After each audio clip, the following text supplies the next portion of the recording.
آج ہم بات کریں گے عبداللہ حسین کے ناول اداس نسلیں کے بارے میں۔ جی ہاں، عبداللہ حسین کے ناول اداس نسلیں کی اشاعت کو 55 برس ہو گئے۔ اس عرصے میں یہ ناول ادبی منظرنامے کا مستقل حصہ رہا۔ 3 نسلوں کے قارئین نے اس ناول کو ذوق و شوق سے پڑھا۔ اس قدر پذیرائی اردو کے بہت کم ناولوں کے حصے میں آئی۔ اس ناول کی خاص بات یہ ہے کہ قارئین سے ہٹ کر ادب کا گہرا فہم رکھنے والوں نے بھی اسے بے حد سراہا۔ اشعاعت سے قبل جن 3 اصحاب نے پڑھ کر گواہی دی کہ اردو میں بڑے فن پارے کا ظہور ہوا ہے، وہ ادب کے پارکھ تھے۔ ناول چھپا تو کرشن چندر نے داد دی۔ آل احمد سرور کو یہ متاثر کر گیا۔ سکھوں کے بارے میں مصنف کی معلومات نے راجندر سنگھ بیدی کو حیران کیا۔ چند سال پہلے معروف ادبی جریدے آج میں اجمل کے قلم سے معروف مارکسٹ نقاد اعجاز احمد کے مضمون کا ترجمہ شائع ہوا تو اس میں سکھوں کے بارے میں عبداللہ حسین کے بیانیے کی تعریف ان الفاظ میں موجود تھی: مصنف سکھ کسانوں کی روزمرہ زندگی کے زیر و ہم کا بھی خاصا عمدہ داخلی شعور رکھتا ہے، جو بلوغت سنگ بلکہ راجندر سنگھ بیدی کے درجے کا ہے۔ ممتاز نقاد شمیم حنفی ناول کے مرکزی کردار نعیم کو اردو فکشن کے بہترین کرداروں میں گنتے ہیں، اور ان کا کہنا ہے کہ تخلیق کار آغاز میں چھوٹی تصویر بناتا ہے، لیکن عبداللہ حسین نے پہلی دفعہ ہی بڑا میورل پینٹ کیا ہے۔ ممتاز ادیب شمس الرحمن فاروقی، جنہوں نے تنقید میں اپنا سکہ جمانے کے بعد کئی چاند تھے سر آسماں جیسا بے مثال ناول لکھا، فکشن کی طرف متوجہ ہونے سے قبل جن ادیبوں کا فکشن پڑھ کر رشک کرتے ان میں عبداللہ حسین بھی شامل ہیں۔ اداس نسلیں نامور شاعر انور شعور کا بھی فیورٹ ناول ہے۔ معروف نقاد صدیق جاوید نے مشفق خواجہ کے نام خط میں گزرے وقت کو یاد کرتے ہوئے لکھا: فاروق حسن لاہور میں اداس نسلیں پڑھ کر لائل پر پہنچے تو شور مچا دیا کہ ایک زبردست ناول آیا ہے۔ دلی میں مقیم معروف فکشن نگار خالد جاوید، جو عالمی ادب کے باذوق قاری ہیں، انہوں نے ایکسپریس سے انٹرویو میں اداس نسلیں کو اپنا پسندیدہ ناول قرار دیا۔ انگریزی کے معروف ناول نگار اور صحافی محمد حنیف بھی اس ناول کے قائل ہیں۔ ان سب حوالوں کا مقصد ناول کی تحسین کرنے والوں کی فہرست سازی نہیں، بلکہ یہ بتانا مقصود ہے کہ اس ناول کو تخلیقی جوہر سے معمور ان حضرات نے بھی سراہا، جن کے پیش نظر بڑے ناول کا معیار بھی تھا۔ کرشن چندر نے عبداللہ حسین کو خط میں لکھا: مکرمی و محترمی عبداللہ حسین صاحب، آپ کون ہیں، کیا کرتے ہیں، ادب کا مشغلہ کب سے اختیار کیا، اور کس طرح آپ ایک شعلے کی طرح بھڑک اٹھے؟ اپنا کچھ عطا پتہ تو بتائیے۔ اداس نسلیں پڑھ رہا ہوں، لیکن اسے ختم کرنے سے پہلے یہ مجھے معلوم ہو چکا ہے کہ اردو ادب میں ایک اعلیٰ جوہر دریافت ہوا ہے۔ اس سے پہلے میں نے ایک کہانی پڑھی تھی جس کا ماحول کینیڈا کا تھا۔ وہ کہانی بہت خوبصورت تھی، اور عرصے کے بعد میں نے ایک ایسی کہانی پڑھی تھی جس پر مجھے رشک آیا ہو۔ وہ کہانی پڑھ کر میں نے اسی دن آپ کو مبارکباد دی تھی۔ خط البتہ آج لکھ رہا ہوں۔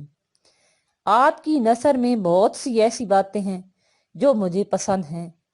آپ کے لکھنے کا ڈھنگ، الفاظ کا انتخاب، سٹائل کی ایک سیال پگھلی ہوئی نیم گرم کیفیت جو فکر اور جذبے کو ایک دوسرے میں تحلیل کر دیتی ہے۔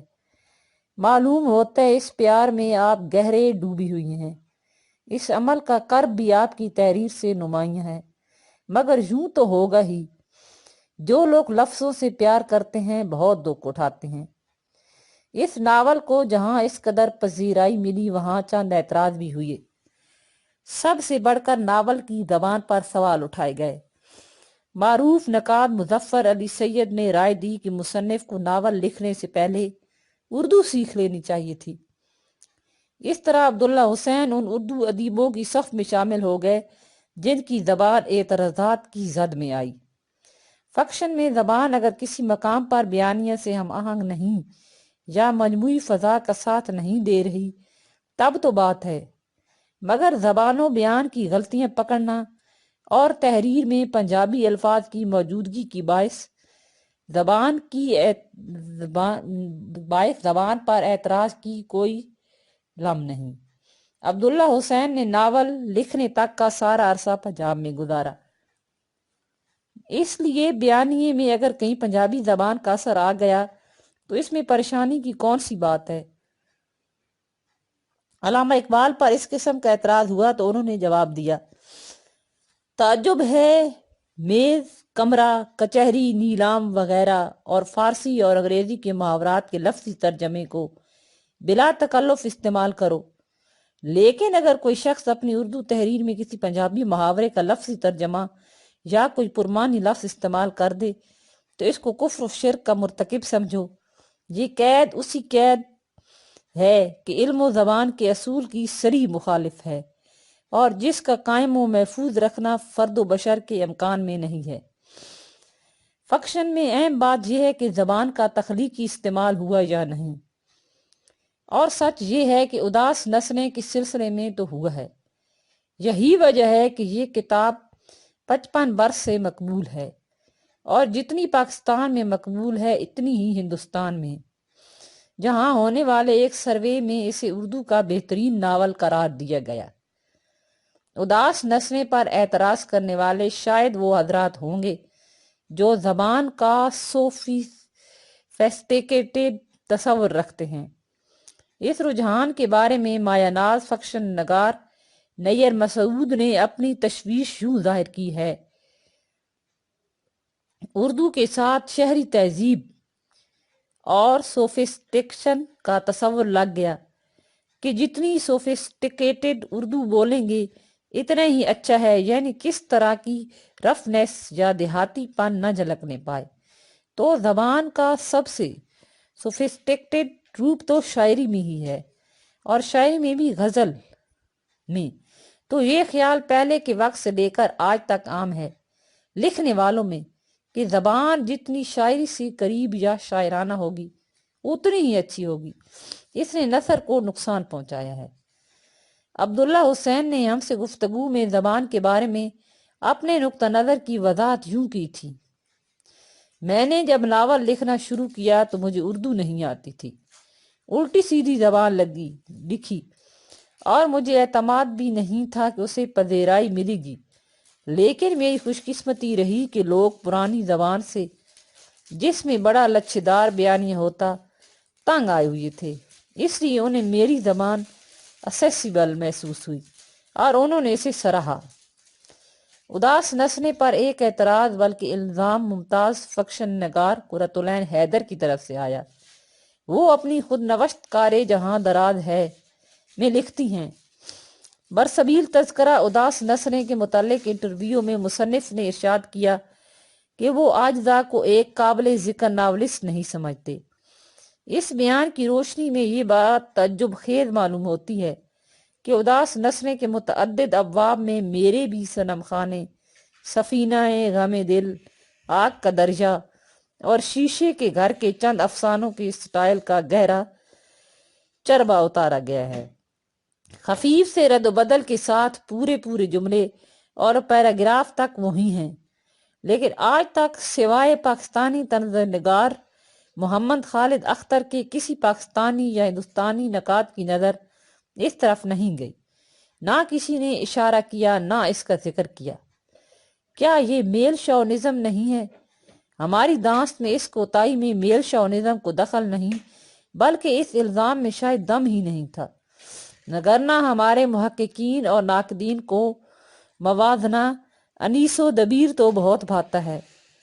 اداس نسلیں کے بارے میں یہ جھوٹ بھی پھیلایا گیا کہ اس میں گالیوں کی بھرمار ہے۔ ایک اردو اخبار میں کالم لکھنے والی افسانہ نگار کے بقول اداس نسلیں کی دھوم مچی تھی لیکن اسے پڑھ کر مجھے لطف نہیں آیا۔ سب سے زیادہ کوفت اس بات سے ہوئی تھی، اس میں ہر صفحے پر مسجع مقزہ گالیوں کی بہار تھی۔ ان محترمہ کے پاس نہ جانے اداس نسنے کا کون سا ایڈیشن ہے جس کے ہر صفحے پر گالیوں کی بہار ہے۔ ہم نے اس کتاب کا پہلے ایڈیشن بھی دیکھ رکھا ہے اور تازہ بھی، ہمیں تو اس کے ہر صفحے پر گالیاں دکھائی نہیں دیتی۔ اداس نسنے کے 50 برس ہونے پر ہم نے 2013 میں عبداللہ حسین کا انٹرویو کیا تو انہوں نے بتایا اداس نسنے 3 نسلوں کے بعد بھی پڑھا جا رہا ہے، خریدا جا رہا ہے۔ اس کا موضوع ایسا ہے یا پھر اس سے زیادہ اس کی سٹائل میں خاص بات ہے۔ مجھے نوجوان ملتے ہیں جنہوں نے اس ناول کو پہلی بار پڑھا ہوتا ہے، بتاتے ہیں کہ انہیں یوں لگتا ہے جیسے ناول اب لکھا گیا ہو۔ میرے خیال میں اس کا سٹائل اور زبان کی تازگی ہے جس کے باعث اسے پسند کیا جا رہا ہے۔ ناول تو اچھے اور بھی لکھے گئے ہیں لیکن ان کو ایک کے بعد دوسری نسل نے نہیں پڑھا۔ میرے نزدیک ادب کو جانچنے کا معیار وقت بھی ہے۔ جو ادبی کاوش 1، 2 اور 3 نسلوں کو عبور کر کے زندہ رہتی ہے وہ معیاری ہے، اور اداس نسلیں کے ساتھ تو یہی معاملہ ہے۔ ناول کی مختلف تعبیریں ہوتی رہی ہیں، اسے تاریخی شعور کا حامل قرار دیا گیا، اور بھی کئی طرح کی باتیں اس ناول کے باب میں ہوتی رہیں۔ جب یہ ناول چھپا تو عبداللہ حسین نے اسے بنیادی طور پر محبت کی کہانی قرار دیا۔ اس موقف پر وہ ہمیشہ قائم رہے۔ انہوں نے راکم کو بتایا، میں اب بھی نہیں سمجھتا ہوں کہ یہ محبت کی کہانی ہے، لیکن روایتی محبت کی نہیں بلکہ اس عظیم محبت کی جس کے لیے آدمی بڑی سی بڑی قربانی دینے پر خود کو آمادہ پڑتا ہے۔ اداس نسلیں کی مقبولیت سے عبداللہ حسین کو تخلیقی سطح پر یہ نقصان ضرور ہوا کہ ان کی دیگر تخلیقات کو وہ توجہ نہ مل سکی جس کی مستحق تھی۔ اس طرف معروف ادیب اور نقاد آصف فرخی نے کچھ یوں توجہ دلائی۔ افسانہ نگاری کے جائزوں میں بالعموم عبداللہ حسین کا نام نظر انداز کر دیا جاتا ہے۔ بات یہ نہیں کہ نقاد اور مبصر عبداللہ حسین کو درخور اعتنا نہیں سمجھتے، بلکہ وہ اداس نسنے اور باغ کے دیوکامہ سائز سے اتنا مرعوب ہو جاتے ہیں کہ وہ باقی تحریروں پر توجہ نہیں دے پاتے۔ جیسے تیز روشنی پر تھوڑی دیر نظر ہی جمانے سے آنکھیں چندھیا سی جاتی ہیں، پھر آس پاس کی چیزوں کے خدوخال دھندلے سے پڑنے لگتے ہیں۔ لیکن مختلف کتابوں کے لیے انداز نظر بھی مختلف ہونا چاہیے۔